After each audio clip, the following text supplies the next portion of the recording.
What are your name and pronouns? Hi, so my name is Togo Moose. I am a trans man. Pronouns wise, I go by he, they. All right, and how do you identify? I guess. I kind of Yeah, you did. I kind of answered to that a little bit. Oh well. We can move on. It's okay. Hey, ahead of the game here. People usually do get ahead of the game on some questions, so don't stress too much. If I do catch that normally, I guess my brain kind of fried there.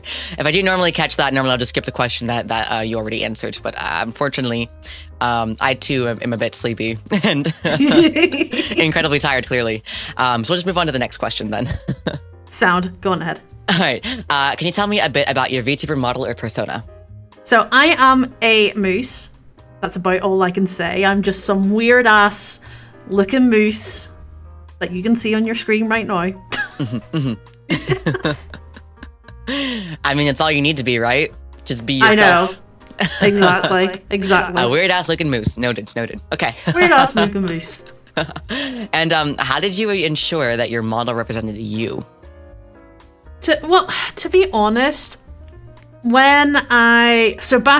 I've been in the furry fandom for probably about like a decade now, and I used to have another character, and that character was around the time that I was still identifying as like a cis woman, and I ended up getting rid of her through my gender journey, and I said to myself I wanted to have a character that I knew wasn't that massive or popular within the community, and I was on Facebook Marketplace.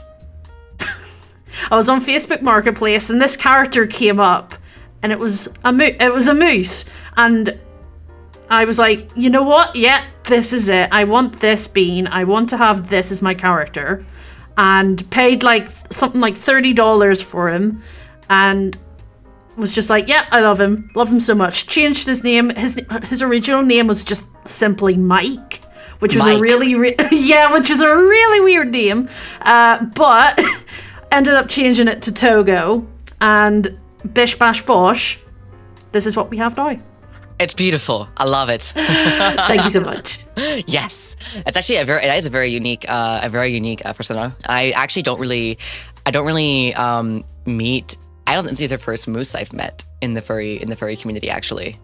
There's a few Mises in the furry Mises. fandom. Oh God, here Mises. There's a few of us. No. The only other two that I know are actually Twitch streamers as well. Ah, okay. So man, all the all the moose, they decided to go become Twitch streamers. That's great. Apparently so. No, that's perfect. Actually, it's like it's meant to be.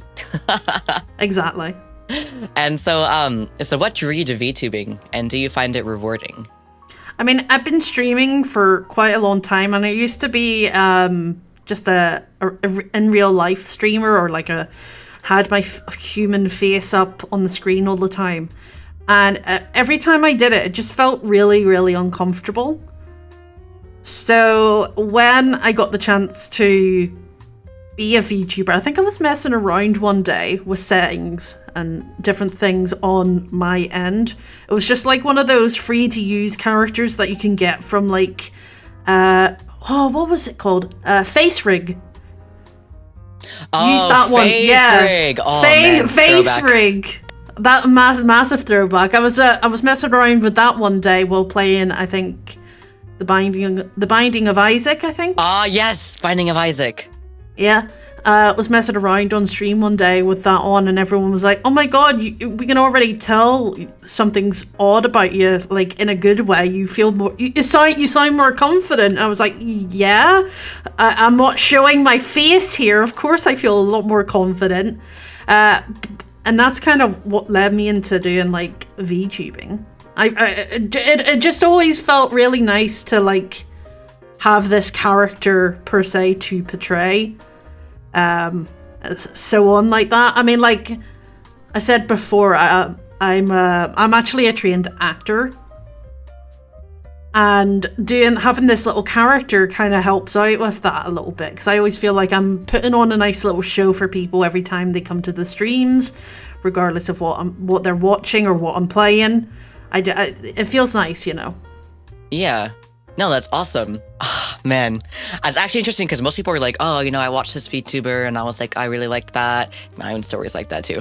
Like, you know, like, I like this VTuber and I thought, oh man, I want to try that too. And then you're just like, yeah, I put it on stream one day and it felt good. And so, yeah, I became a moose on stream. like I was saying before, like, because of my acting stuff, I don't really get the chance to go out and do like actual proper theater work or anything like that. So this has always been like the second hand of that, basically. Yeah. Man, that's actually really cool. It's a very interesting origin story. I know. Moha. And can you share some of the highs and lows of your journey being transgender in the VTubing space? I'm trying to think of something that's... I can't really say I've had any sort of like bad experience as a trans person through my streaming. I could probably say it for like in real life and stuff.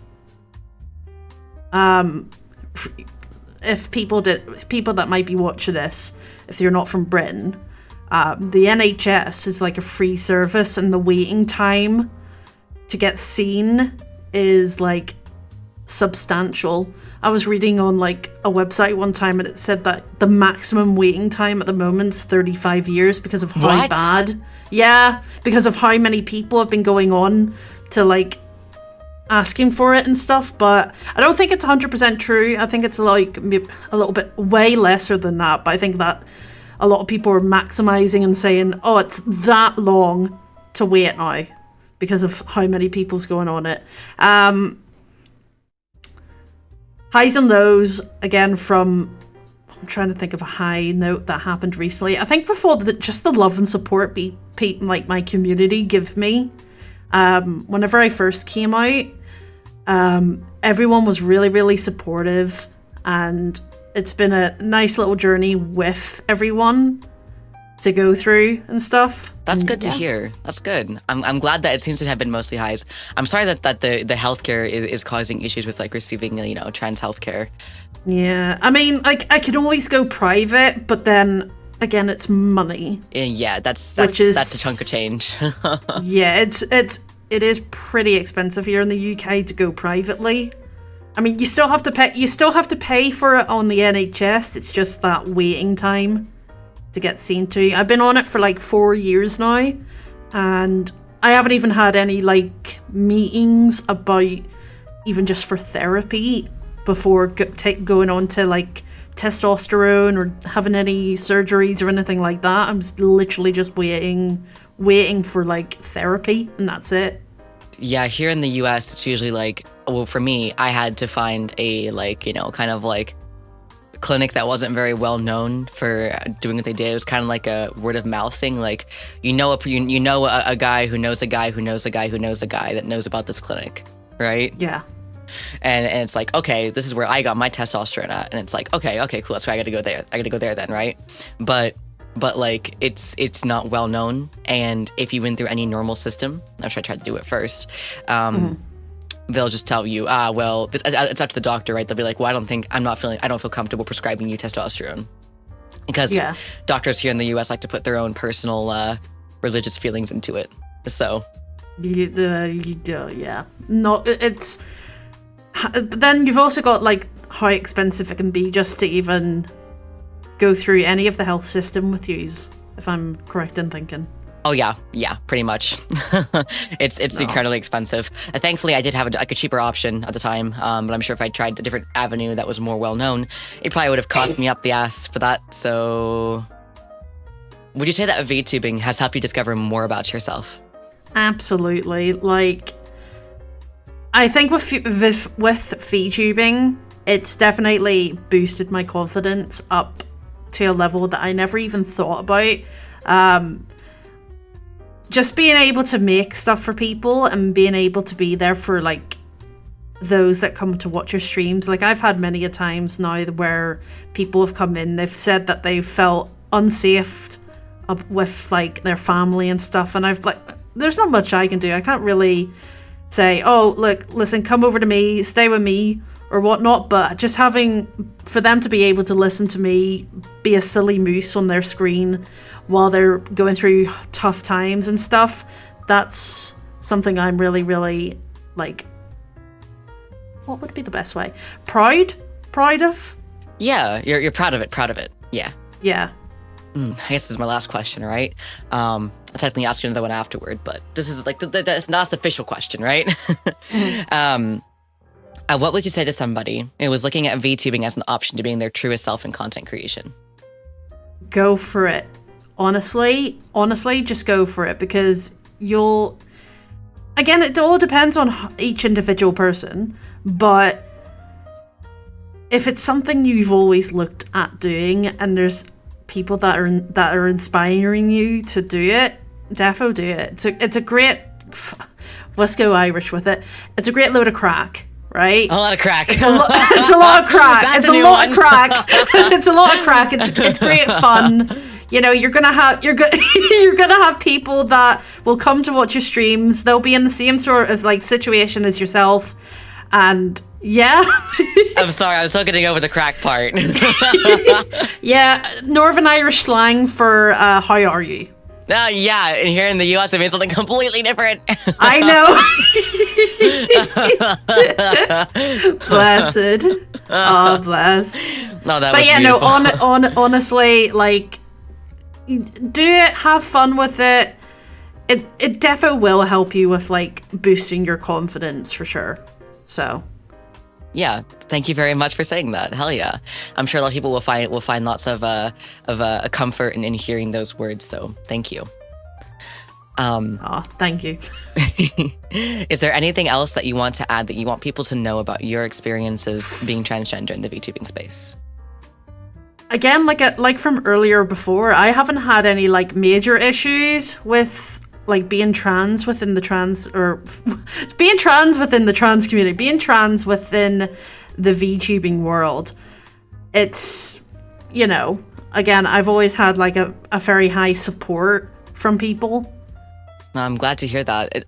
It's not a bad thing to not have any bad experiences, you know? I'd say almost it feels more encouraging and less nerve-wracking to hear that not everyone experiences that, and that even if you do experience it, that it's not so, you know, bad that you would just quit, which is, I guess, comforting to know, especially knowing that the sphere that we work in, right, is knowing that although harassments happen sometimes, the vast majority of it is pretty positive.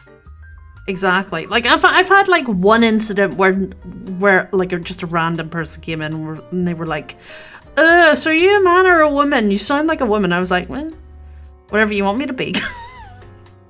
Whatever you want me to be. But again, I have this, probably should have said this earlier on, I have like this high tolerance of whenever we get bots or like haters coming into the streams. It doesn't happen all the time, but when it does happen, we just tend to ignore it. We don't bother like giving in to them, because there's no point. There's no point really. It's just for me, it's just a case of whatever. You can stick around if you want to leave. If not, if you get a bit too much, it's just an easy plop ban, whatever. My mods normally tend to do that very quickly before I even see it anyway. Speedy mods. Very speedy mods. That's always a good thing though. Exactly, yeah.